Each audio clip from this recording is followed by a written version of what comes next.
Picture this. A man stands in his suburban driveway, loading a minivan with soccer equipment, lunch boxes, and car seats. His friends see him and think, what a responsible guy. What a good father. What a complete man.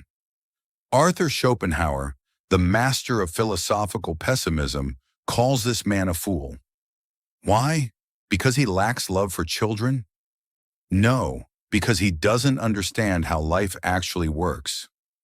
If children were brought into the world by an act of pure reason alone, would the human race continue to exist? Schopenhauer's answer was a resounding no. Here's the problem with having kids.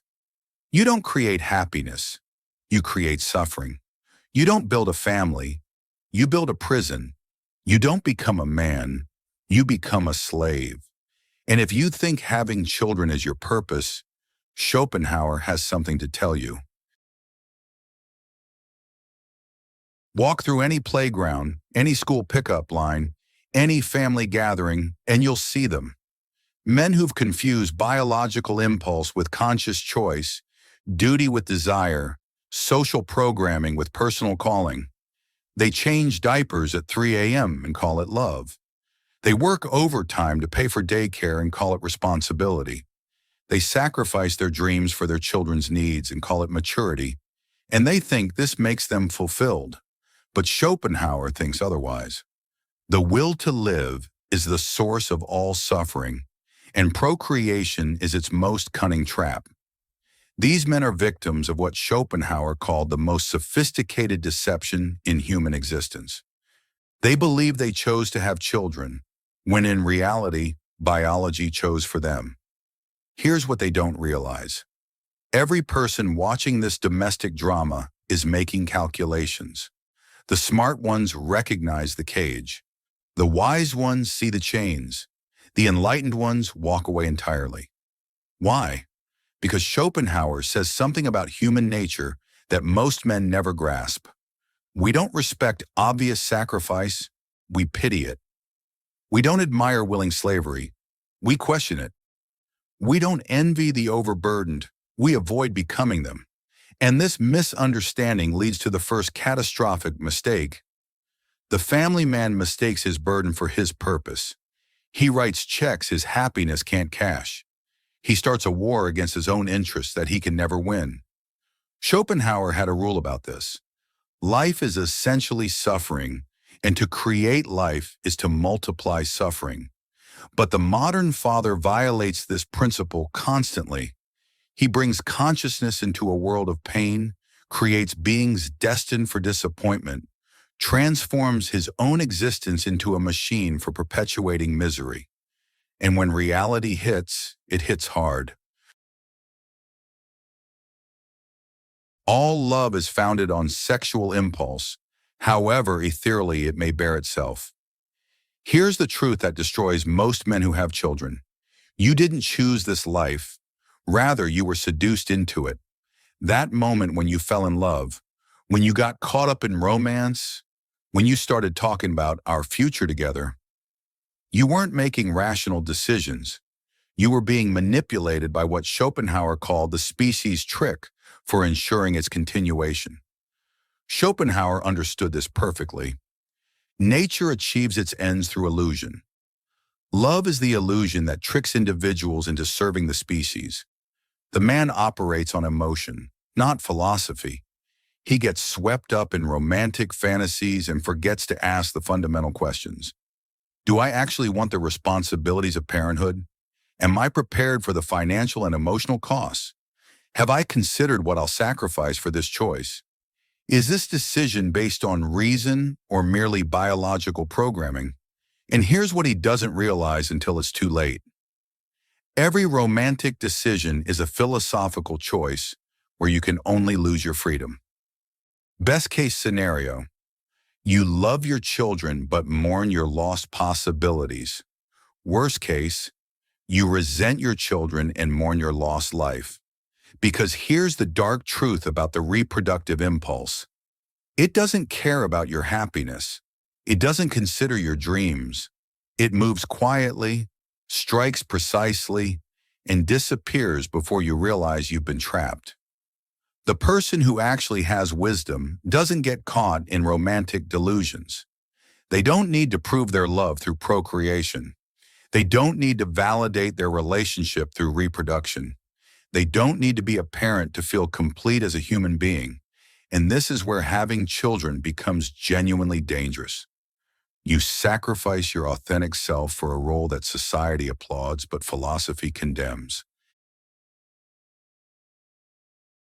A man can be himself only so long as he is alone. And if he does not love solitude, he will not love freedom, for it is only when he is alone that he is really free. Schopenhauer understood that freedom and parenthood are fundamentally incompatible. The moment you become responsible for another consciousness, you cease to be fully responsible to yourself. But the modern father does the opposite. He makes himself responsible for beings who will consume his resources, demand his attention, and monopolize his time for decades. He ensures that solitude becomes impossible, freedom becomes memory, and authentic choice becomes fantasy. And here's what happens when you become the eternally responsible one. You attract the attention of a universe that views you as a resource to be drained. Not through love, that's the romantic lie. Through systematic extraction of your time, money, energy, and possibilities. The father becomes the focus of endless demands. His children need food, shelter, clothing, education, entertainment, emotional support, and constant supervision. His wife needs partnership, attention, validation, and shared domestic labor.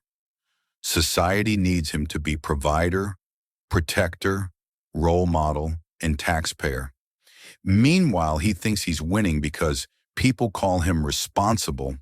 He doesn't realize he's been systematically stripped of everything that made him an individual. Schopenhauer calls this the blindness of the will. The inability to see that apparent purpose often masks genuine enslavement.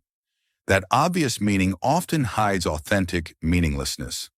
That social approval often precedes personal destruction. In a world of infinite demands on finite resources, every parental commitment becomes a chain. Every school event becomes obligation. Every family vacation becomes expensive duty. Every bedtime story becomes time stolen from your own thoughts. And everyone becomes dependent on you when you make yourself indispensable. People who might have been equals become burdens. Relationships that might have been voluntary become mandatory. Choices that might have been open become predetermined. This is what Schopenhauer meant by the suffering of attachment, when your happiness becomes hostage to other people's needs, when your peace depends on other people's satisfaction, when your freedom becomes other people's security. And the solution is never what the father expects. A man's delight in looking forward to and hoping for some particular satisfaction is a part of the pleasure flowing from it, enjoyed in advance. But this is afterwards deducted, for the more we look forward to anything, the less we enjoy it when it comes. Here's the life-destroying truth about having children. The promise of legacy is philosophy's cruelest joke. You think you're creating something that will outlast you, honor your memory, carry forward your values. But what you're actually creating is more suffering disguised as continuity, because legacy built on consciousness is built on quicksand. Your children will not remember you as you want to be remembered. They will not carry forward your dreams. They'll pursue their own. They will not honor your sacrifices. They'll take them for granted or resent them entirely. Schopenhauer captured this perfectly. Every individual, every human appearance is only another short dream of the endless spirit of nature. But the father operates from the opposite delusion, that reproduction creates permanent meaning rather than temporary distraction from meaninglessness. Watch what happens to men who base their identity on their children. The successful businessman becomes Tommy's dad. His achievements become secondary to his parental role. His identity becomes hostage to beings who didn't ask to be born and may not even like him when they mature. The assumption that children will provide meaning is the inversion of philosophical truth. Real meaning comes from what you create, not what you procreate. Authentic legacy comes from ideas, not DNA. Genuine immortality comes from contributions to human understanding, not contributions to human population. And here's why this matters in practical terms. Your children will live their own lives. They'll move away, start their own families, pursue their own interests. The intensive period of hands-on parenting lasts roughly 18 years. The period of living with your choices lasts your entire life. So you trade decades of freedom for decades of responsibility in hopes of creating relationships that may or may not survive your children's independence. Meanwhile, the man who chose philosophical development over biological reproduction has spent those same decades mastering skills, creating art, building businesses, exploring ideas, developing wisdom. Which life contains more authentic meaning? The man who spent 20 years changing diapers, or the man who spent 20 years changing the world? All satisfaction, or what is commonly called happiness, is really and essentially always negative only, and never positive. Schopenhauer understood that what we call the joy of parenthood is really just relief from the anxiety of childlessness. An anxiety that society artificially creates and then offers children as the cure. But here's the economic reality that destroys the parenting fantasy. Children don't complete you financially. They bankrupt you systematically, not just in money, but in opportunity, flexibility, and choice. The father thinks he's investing in his family's future, but he's actually mortgaging his own present for an uncertain return that may never materialize. The life of every individual is really a tragedy, but gone through in detail, it has the character of a comedy. Consider the comedy of financial planning for children. You calculate college costs that will inflate faster than your ability to save. You budget for healthcare expenses that will multiply beyond your projections. You plan for activities and opportunities that will expand beyond your means. Meanwhile, the childless man invests the same money in appreciating assets, develops skills that increase his earning power, and maintains the flexibility to capitalize on opportunities that require quick decision-making. Who has more genuine security after 20 years? But the economic enslavement goes deeper than money. Children create what economists call path dependency. Each choice limits future choices. You can't move cities easily because of school districts. You can't change careers radically because of income stability requirements. You can't take entrepreneurial risks because of dependents who need security.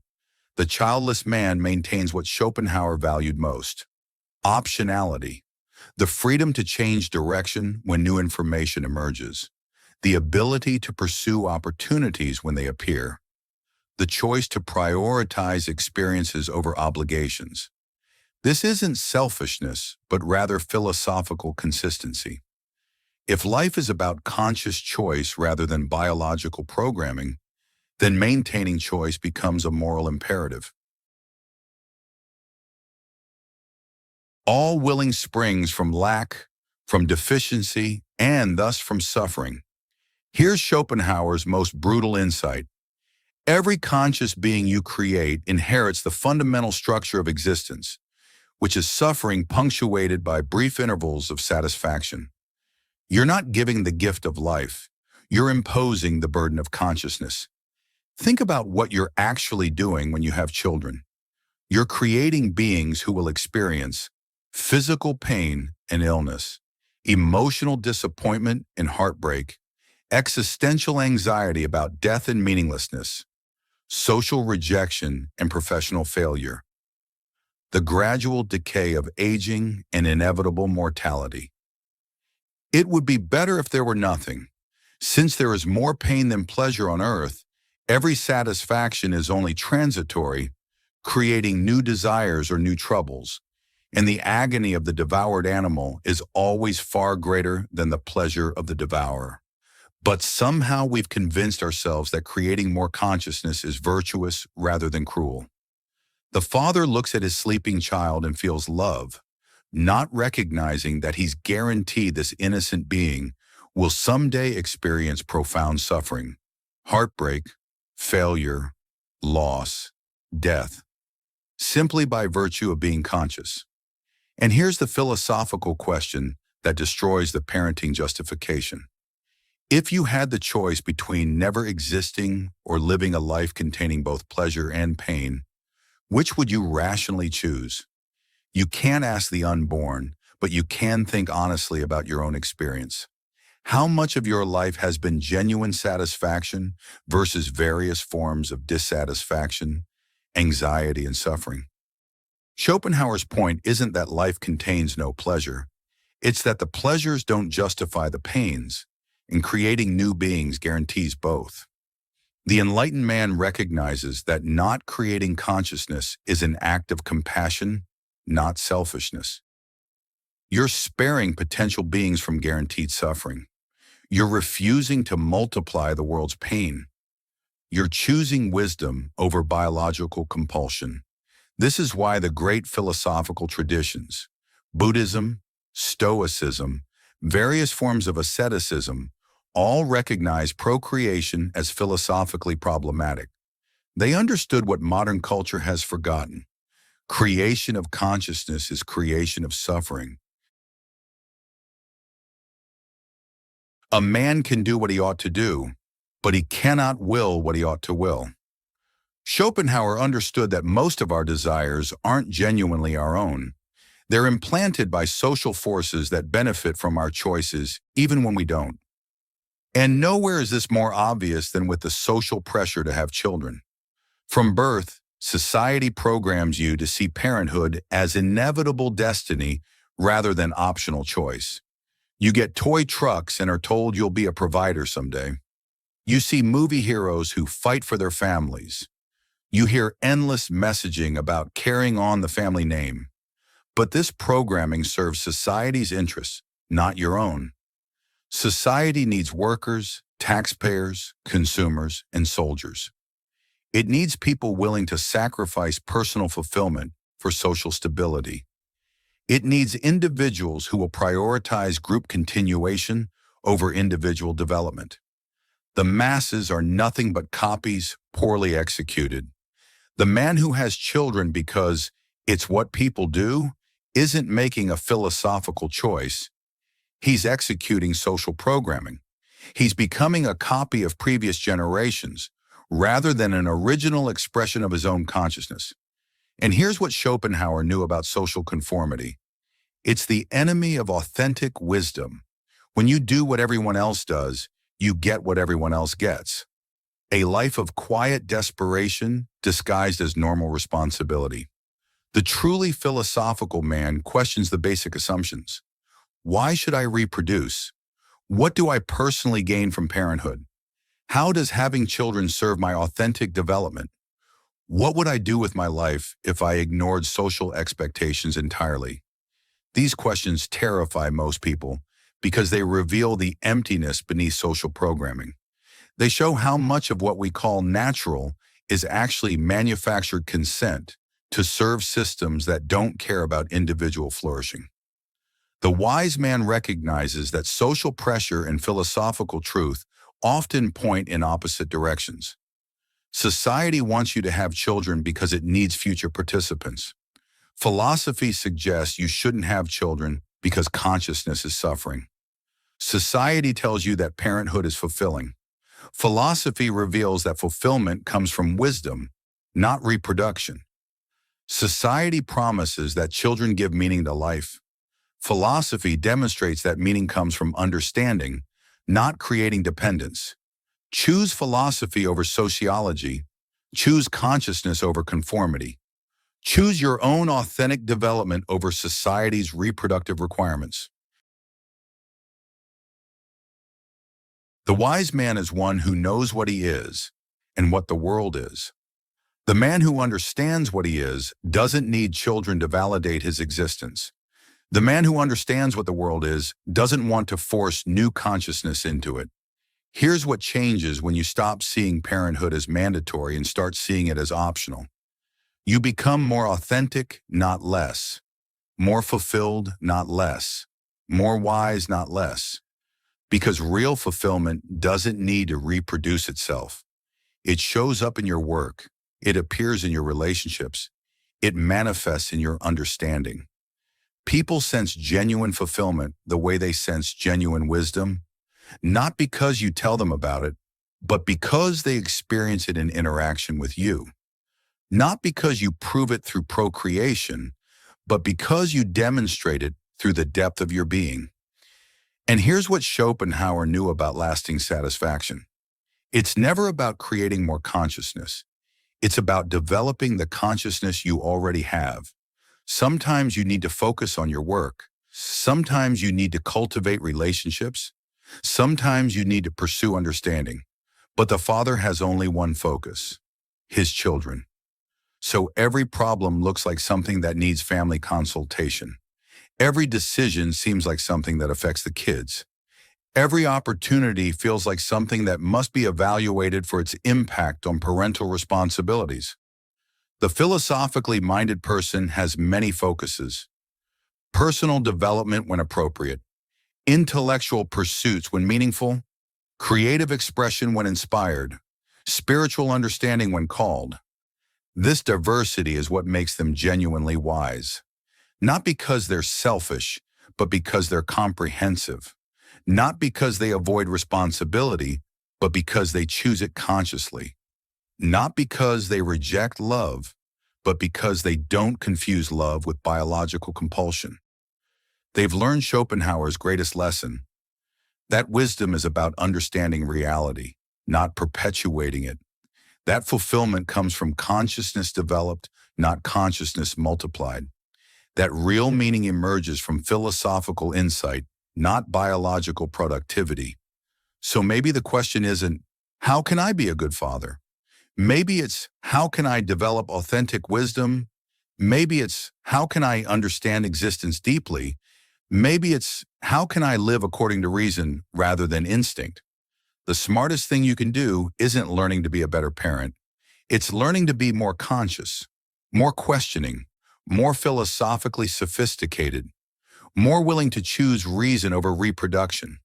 Because when you become someone who understands life rather than someone who just perpetuates it, when you become someone who develops wisdom rather than someone who creates dependence, when you become someone who thinks deeply rather than someone who breeds automatically, that's when you discover what authentic existence feels like.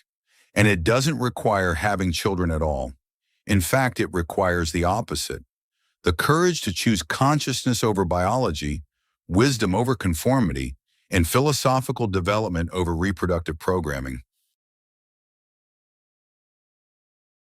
The assumption that children are necessary for a meaningful life is philosophy's greatest enemy. Here's what Schopenhauer understood that most men are just beginning to grasp: the decision to have children is the most important choice you'll never consciously make, unless you make it consciously. For millennia, men have been biological automatons, driven by romantic illusion into reproductive commitments they never philosophically evaluated. The result? Centuries of male suffering disguised as fulfillment, financial slavery disguised as responsibility, and philosophical unconsciousness disguised as maturity. But we live in unprecedented times. For the first time in human history, you have complete reproductive control, economic independence from family structures, social permission to remain childless, philosophical frameworks for understanding these choices, the wisdom of thinkers like Schopenhauer to guide you. The philosophical analysis overwhelmingly supports Schopenhauer's pessimistic conclusions. Having children represents the triumph of biology over philosophy, unconsciousness over consciousness, social programming over individual authenticity. Choosing not to have children means escaping biological programming disguised as love, avoiding the multiplication of suffering disguised as meaning, preserving authentic freedom disguised as selfishness, maintaining philosophical consistency disguised as childlessness. Schopenhauer's final question haunts every thinking man. Would not a man rather have so much sympathy with the coming generation as to spare it the burden of existence? The answer is yes. And that's exactly why not having children is the wisest thing you can do. And the opposite is the dumbest.